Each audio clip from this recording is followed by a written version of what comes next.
Hey, welcome back to the channel. Today I want to talk to you guys about a DI gun, a direct impingement rifle versus a gas piston rifle, basically. Now, there's a lot of video on this, and from what I've been seeing, there's a lot of gray area.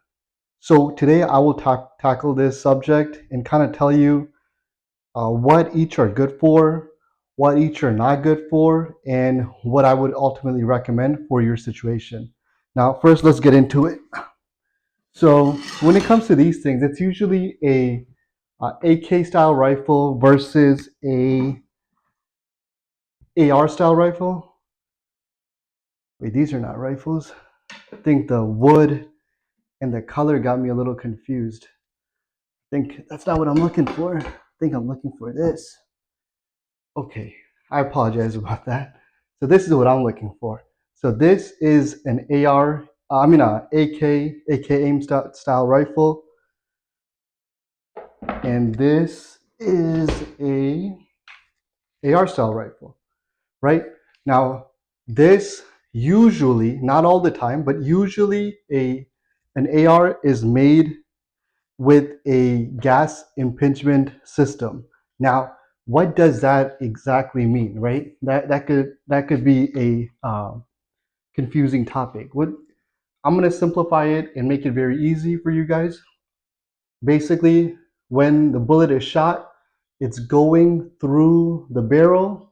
There's a lot of gas that builds up. So as the gas is flowing out, there is a gas port right over here on the top, depending on where the manufacturer puts it. The gas is used, there's a gas tube over here, so the gas is used to basically cycle the round. It hits the bolt carrier group, and the next round is chambered. So gas goes from the barrel down the tube and back into the receiver where the cycle is happening. So that's how a gas impingement works. A direct impingement, I apologize. Next, let's talk about how the gas piston system works. Pretty similar. Bullet is shot. There's the gas port right here. This is this is where it kind of gets a little different from the other one. So there's a gas port right here. The gas is there's a rod here, and the gas hits the rod, and the rod is pushed back to do the cycling. So there's no gas that gets put over here. All the gas stays pretty trapped over here. That's basically the difference between a um, gas piston system versus a direct impingement system. Now, what are the benefits, right? The benefits right off the bat is in a system for a rifle such as this, no gas is being put over here. So the receiver, where all the components are and where a lot of the cycling is happening, a lot of the functionalities are here, right? For a firearm, there's no gas that's going over here, causing which is causing this area to stay clean throughout the process. Versus a DI rifle, which is using the gas to do the cycling, there's a lot of carbon that gets built up here. So because of that, these guns are more prone to jams, and they just require more maintenance overall. So where does that really matter, right? Like for the most part, I've been shooting this rifle for years. I clean it once in a while. I haven't really had any issues with it. It's been super reliable for me. But you need to keep in mind application, right? Application is where this difference really comes into play. Now, if you're taking a rifle and you're only going to the range with it periodically, you're shooting it periodically and not in automatic, yeah, like this system would work totally fine.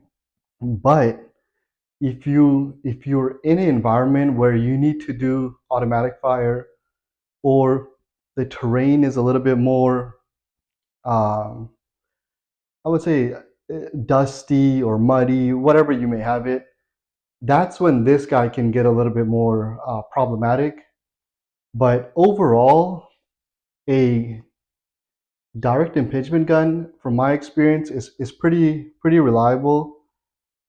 But when you really push it, as far as round count goes, or the ecosystem that you're in, that's when it can get a little funky, I would say. If you look at statistics, I think in the last 20 years, most of the rifles that were being used by the U.S. military have been DI guns, direct impingement. And when they did a statistics on jams, I think 20% of soldiers said that their firearm jammed during engagement, which is a significant amount. And when you hear the word engagement, that means they're not at the range and it's jamming. That means they're in a firefight. So for that reason, these types of rifle are really not made for the battleground.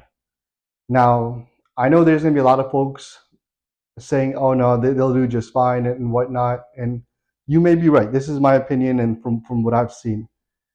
But I do think that direct impingement guns are less reliable for that reason, where the gas is shooting over here and it's just building up a bunch of carbon in there.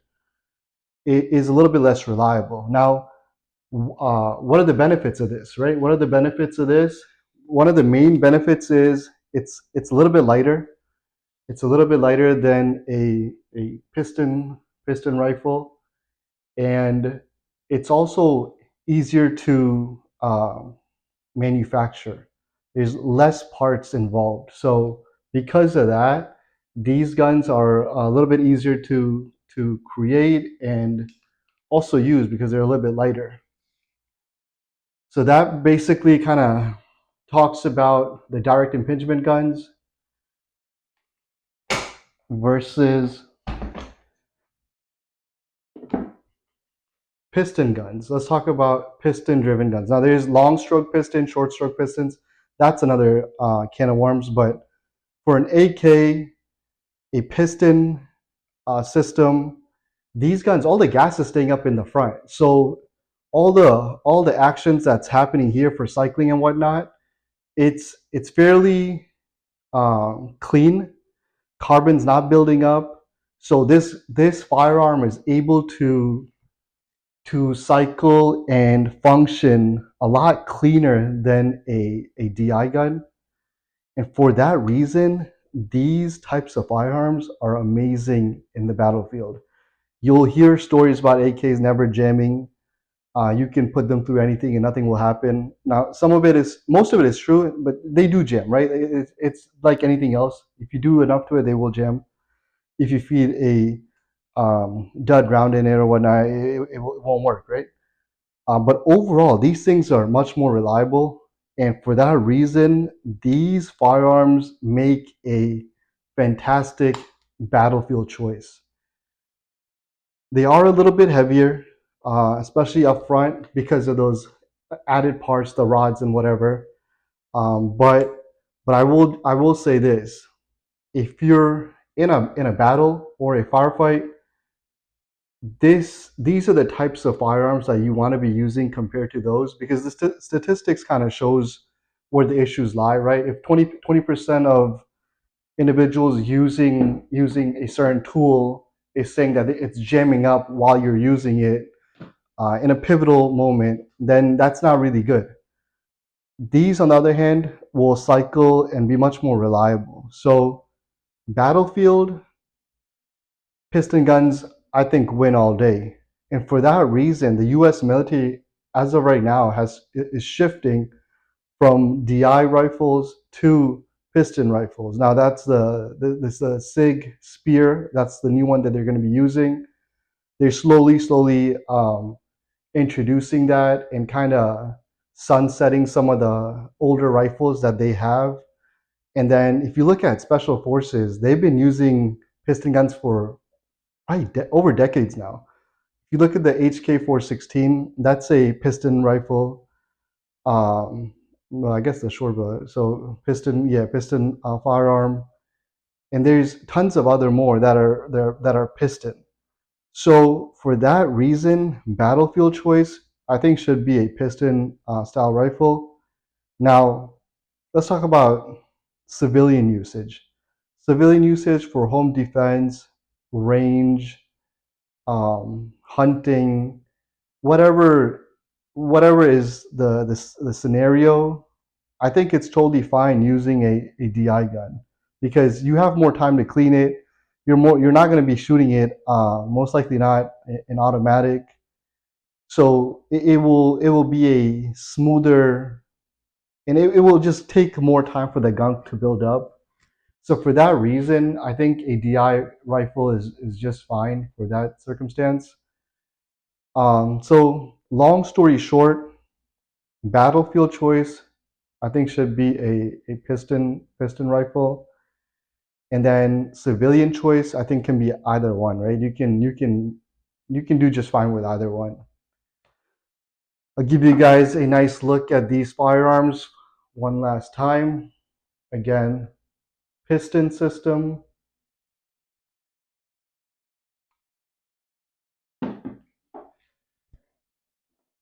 and then a DI system. My choice would be a piston system for some of the reasons I mentioned a few minutes ago. So if you guys enjoy videos like this, let me know what you think in the comment section. If you let me know if you agree with the points that I'm making, or my thought process basically. If you let me know if you agree with it, and if you don't, let me know as well.